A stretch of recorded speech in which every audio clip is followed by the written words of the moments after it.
is very powerful, and I think it's, you know, as a new media, is very effective. I think in terms of discipline, it's a good thing you can't access it sometimes. It can be quite addictive.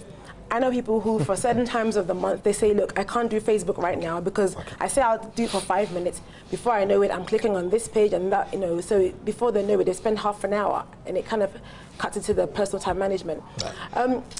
I knew of a story of a gentleman who didn't go to work one day because he said he's been up all night, he's been sick the whole night. Only for his boss to find out that he's posted on his Facebook page, he was out all night drinking, dancing. So, you know, he basically got caught. He actually lost his job. Oh, wow. Because he, you know, for gross misconduct. So people have to be very careful that your personal life and your professional life, there's a clear distinction in terms of your branding, so you don't get yourself into trouble, basically. Yeah. You have to stay out of trouble. I just wanted to say, it is true that certain names and certain institutions have a certain branding. For example, a few ladies I've come across who went to Wesley Girls. Right. I really admire them. They're, you know, they're ambitious, they're hardworking. I've said to them, what is it about you people who went to Wesley Girls? I would have loved to have gone to that school. And she said, we're told we're the cream of the crop. We're the best in the land. So once you have that information and you believe it, you act upon it, people expect it. Having said that, it doesn't mean if you didn't go to Wesley Girls, you can't make it, so you give up on your life. Okay. You can still, you can still work towards achieving certain things in your life. You can still model yourself on the principles and the behaviors they have which sets them apart. Right. If you follow those principles and work hard and be diligent, you can also make it. And even with the family name, whether you came from that family or not, you can still build, you can be the one to start the family on a particular path compared to where it's been before. So we shouldn't give up because we didn't go to a particular school or have a particular background. We can still make choices today which can shape our future to our benefit. Interesting point that you make. Must you necessarily consult an expert, so to speak, to brand yourself? It all boils down to what your personal brand is. But it's always good to, you know, get help. You see somebody who has done it, who is where you want to be, and you associate yourself with them. We are the average of the 5 people we associate ourselves with. So if we are not doing well, we should ask ourselves,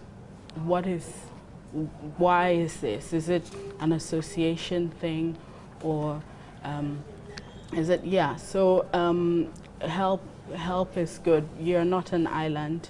You need help to improve your brand. You need help to improve the brand. But Albert, must I go and see somebody to help me brand myself for benefit? There is, I mean, for everything there are people who understand it more than others, and I can imagine that. Let's take an issue like fitness. If you want to be fit, you can decide to read around it yourself and jog and diet well and get it done. In other instances, you can also talk to somebody who has... Because I can see a book right here in front of you. Personal Branding is a title, Albert and Comfort Okran. If someone bought this book and read, and this is free adverts for you. If someone bought this, show it to the camera so you can... If you show it to the camera, then I'll issue you with an invoice. I wouldn't mind at all. No, but you can do that. You can do that. I mean... this is actually your copy. Let me give it to you. Oh, it's my copy? Your copy will come right into it. Okay, so this is yours. So thank you. I need you to sign it. I need to sign it, and I need my senior Akora to sign it for me as well. But the signature is what will cost you. Okay. So that is it right here. Personal Branding is the title of this book. Personal Branding and Reputational Equity is what we have here. That is David's 7 keys to recognition and promotion. So if we can catch it, okay, all right, that's it on the screen right now. You can see this Biblical Economics series. It says Personal Branding and Reputational Equity, David's 7 keys to recognition and promotion. And as you can see, it's by Albert and Comfort Okran. And this one. So for example, can't one read this without looking for Albert and Comfort? You can. You can, and not just this. Any material, any knowledge. You see, for anything, the more you know about something, the better it gets. The more you know about something. Somebody might be hearing about personal branding for the first time tonight. So just by watching PM Express for an hour, their perceptions would change. They will be more informed. They will make choices differently. You can imagine the lady who read this book and went into a bank, very well dressed, looking confident, looks straight in the eye of the receptionist and says, "Can I speak to me? I'm here to see Mr. So and so." She mentions the MD's name. She doesn't know him from anywhere. She walks in with her shoulders up, looks straight into the MD, the receptionist's face and says, I'm here to see Mr. So-and-so. The receptionist forgets to ask, do you have an appointment? And she says, he'll be with you shortly.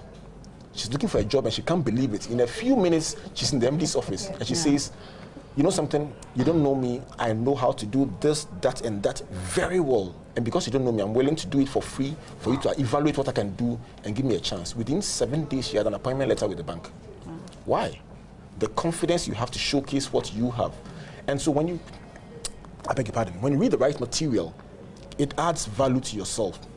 And branding is all about value. So yes, one can read material, not just from this, but from any material that you can find. Watch the right programs, listen to the right programs, associate to the right people like she mentioned, go to the right events like they're organizing and other events of that nature. Anything that provides you with knowledge, understanding, information about this subject will definitely add one more block. Remember, branding is a building. You build a foundation and everything you hear, do, implement, adds one more block to the building. Jennifer, let me ask you this very quickly. Sure. And we will talk about your program, but you've actually spoken about it already. You've told us who is coming, who is speaking, it's on Saturday and all of that. Maybe before we leave, you can just touch on it again before we go. But is there a situation where you lose that brand and the recognition it carries, and that is it? You are done for, as they say, or that all hope is not lost? Today I was watching CNN around 10 a.m. and Tiger Woods was the main man. It was on Blitz throughout on 200 channel, all of that. I think his ranking is now gone up to 25. He's gone back into top 50, and he won an event actually in November of last year for the first time in 2 years of his life. A minor one, and he was so happy. So happy. So happy. You know, is there a situation where he's condemned for good, or he can find that old form again, even in terms of his brand?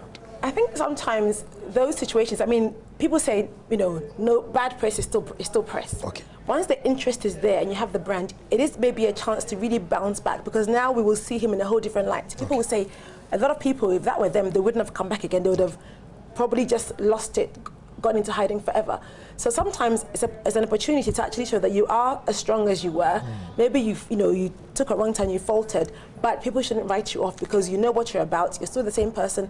Albert mentioned earlier, if you have it intrinsically, you can always bring it out. So your beliefs are the same, your values are the same, your principles are the same. You can go back to it. And actually, sometimes it can be a plus when you've had a setback and you come back and, you know, it can hearts be again. A plus. I'd like to just add a bit to it, and you're absolutely right about that. That's where rebranding comes in. Rebranding is, once there is branding, there must be rebranding. Where you have a bad situation, things go down, and rebranding is simply recreating a new image in the minds of your stakeholders about the product, about the person, and about the event or whatever the system or the organization is. And it's based on the fact that you either have had a bad experience or that there is a negative connotation or perception based on something that has happened or something that was not probably even your fault. Or you just want to communicate that you have evolved, because people always associate you with a certain level of the ladder and you want to say from now onwards we are also top class.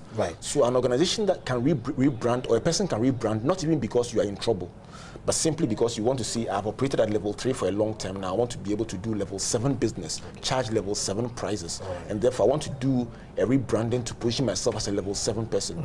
How do you do it? Number one, sometimes you change your location. Certain locations have a certain connotation about them, and so you change the location. That's one possibility. You can change the logo. Companies change their names. They say from now onwards, from the 1st of this year, this company is now called this. They find a name that represents the new identity that they want to have. They sometimes change their logo for the symbol to reflect the thinking behind the new image they want to project. A tennis player can change the coach because they want to communicate a certain new level of doing things. Change is good. It can help augment whatever program you've put in place. But rebranding simply says you want to communicate a new identity for the organization in the minds of stakeholders. And you want to do it through your choices, through your positioning, and through the identity. The choices, the positioning, and the identity.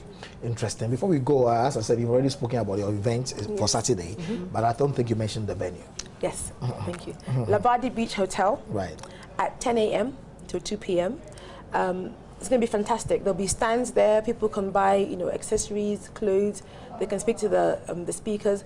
We're also going to have a live draw to win a makeover. Okay. Like a branding package. I see. Worth about 500 Ghana cedis. Oh, wow. 500 Ghana cedis. Okay. So buy your tickets from Airport Shell, Bachana Total, Power Cosmetics in Laboni, and yeah. Can I give out a telephone number? You can. Okay. Please call 026 5502 977. Okay. Siba, why is it not free? It's not free because we believe that when you pay for something, you value it more, and so that's why. And plus you get refreshments, so that's why you want to come. It's a great working opportunity, especially for enterprising women who want to come and meet like-minded individuals to carry their businesses forward, and to move not just their businesses, to elevate their careers. Women network, and our vision is to be a premier location for informal education for women in enterprise.